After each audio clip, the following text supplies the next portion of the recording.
Hi everyone, welcome to the channel. Today we will be working on a 2017 Transit. This one's a Euro 6. This one's actually got starting faults, very intermittent starting, really doesn't want to run. So we're going to plug the diagnostics into it today and see what we can find.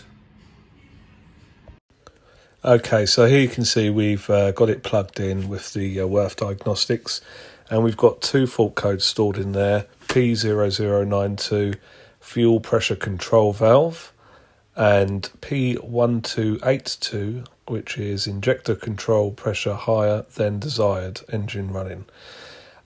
So high fuel pressure, isn't really signifying something like a worn out injection pump or a lack of fuel, essentially. We've almost got too much fuel or too much fuel pressure because, it needs to get to a certain point to log that code. So I got the live data up. Sorry, I haven't recorded it here, but I got the live data up and read the fuel pressure while it was running. It would run to a fashion.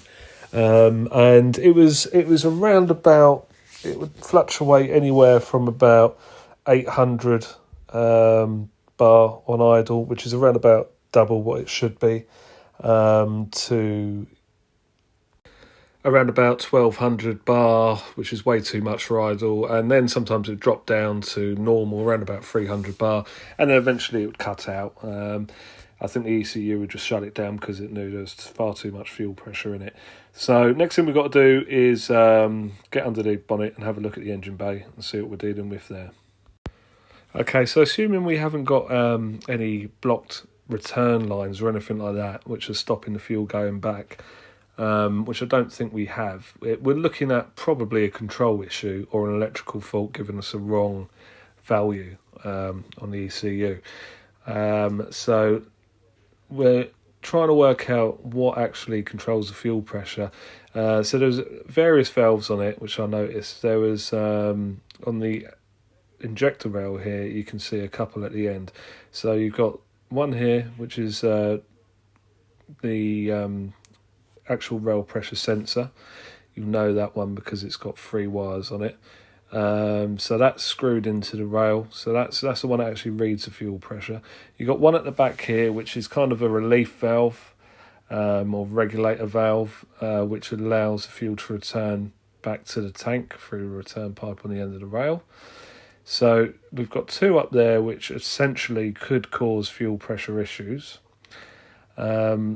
Now, that seemed to be about it for this engine, on the top end anyway. Remember, this is a Euro 6 2-litre, so it's the later Transit with the wet belt on it and the AdBlue systems. So I had to have a look at the main injection pump. So I got underneath to do this, and this is fairly easy to access. You can see it there. So it's aluminium housing. That also has a valve on the top of it, so that is what I would call a regulator valve or a suction valve. So I actually disconnected this valve to see what fault code it would log, and it didn't come up as a fuel pressure control valve. It came up as I think it did log as a suction valve or a regulator valve on the diagnostics. So it didn't look like that was the one that was flagging up the fault code. So from that point, I thought, well, I think it's time to remove the rail and have a look at the 2 items on the rail that could cause this issue, and see if we find anything. So here we have the rail off the vehicle. It's not the end of the world to remove. There's a little bit involved, but once you get to the 2 securing bolts, they're a little bit awkward. But once you get them out of the way, it's not too bad. It's just the pipe work and a couple of plugs. So we removed the rail pressure sensor out of it here. That's very easy to remove, 27mm spanner. And I was just about to remove the valve out of the end of it as well, what I would call a relief valve, to see if I could see any blockages on that or seizures on it. But I had a closer look at the rail pressure sensor, and lo and behold, it pretty much fell apart in my hands, as you can see. Now, I've never seen this with a rail pressure sensor at all before, but this one I think is bonded together and there was a couple of little springs in there, which then disappeared. But it was hanging on for dear life, really. So it looks like there's a fault with this rail pressure sensor, or fault in production, which is a possibility. We may see some more of these, but it turned out actually that this is what the ECU recognises as a rail pressure control valve. So when it logs that fault, it's pointing to that sensor as far as I can make out, which I wouldn't personally call it a rail pressure control valve. I would call it a sensor, as it's reading pressure.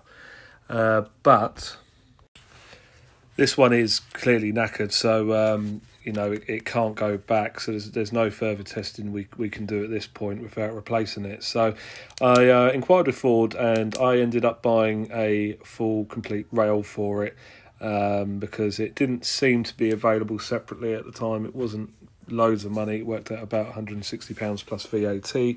So I got one of those in, refitted it, and let's see how we got on.